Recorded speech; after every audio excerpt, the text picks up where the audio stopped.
どうも皆さん、カイトです。アリエッタ・オブ・スピリッツをご存知でしょうか？こちらは2021年8月20日に Steam、2021年10月14日に Nintendo Switch でリリースされました。早速クリアまでプレイしたんですが、ゼルダライクを思わせるアクションアドベンチャーでしたね。見ての通り影響を受けており、聖剣伝説の雰囲気も感じ取れるのがこの作品。開発のサードスピリッツゲームズ様のインタビュー記事を読んだんですけど、かなり意識しつつもストーリー重視のクリアしやすい仕様に仕上げているなと。今回はアリエッタ・オブ・スピリッツという作品の内容をできるだけコンパクトに紹介します。では早速やっていきましょう。まずアリエット・オブ・スピリッツって何ぞいって方に簡単に説明すると、見下ろし型のローグライクアクションでアリエッタという少女が例の世界の謎を解き明かすっていう感じです。ストーリーの流れとしては、主人公アリエッタは1年前に亡くなった祖母の家を訪れたことで物語が始まります。そこである子というブルーイたちのお願いにより霊を見る力を得ることになります。彼女は困っている霊を助けるために剣でバタバタ解決していくっていうお話です。次におすすめポイントになるんですが、ストーリー重視のローグライク。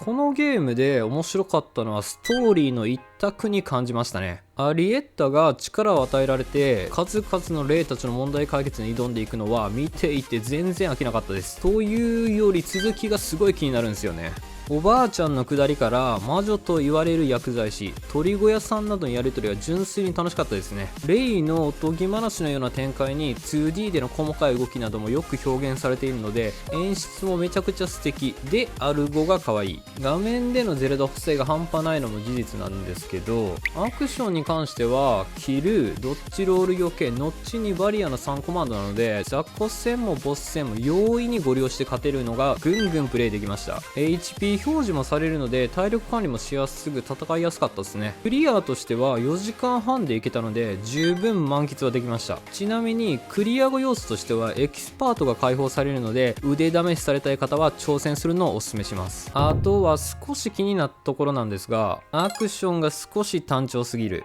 この手のゲームでは単調になるのが当たり前なんですけど、攻撃が剣のみなのが結構響いているなと。剣が強化されて無双できるとかがあったら面白かったんですけど、何にもなかったですね。武器の入れ替えによるパズルギミックとかあるのを期待してしまいました。ボス戦にしても特段苦労はしなかったですが、こいつだけはノーマルでも異常に強かった。クエストもほんのりあるんですけど、アイテム収集や赤ちゃん探しはストーリーを進めていくと自然にクリアしてましたね。念頭にストーリーが見たいというのが軸にあったのがマジで良かったです。最後にまとめになるんですけど、見下ろしのゼルダライク好きには間違いなくプレイしてほしいですね。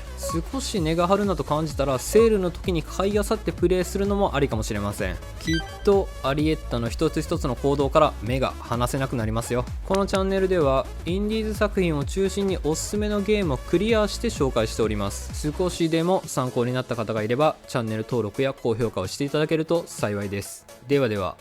またの機会に。カイトでした。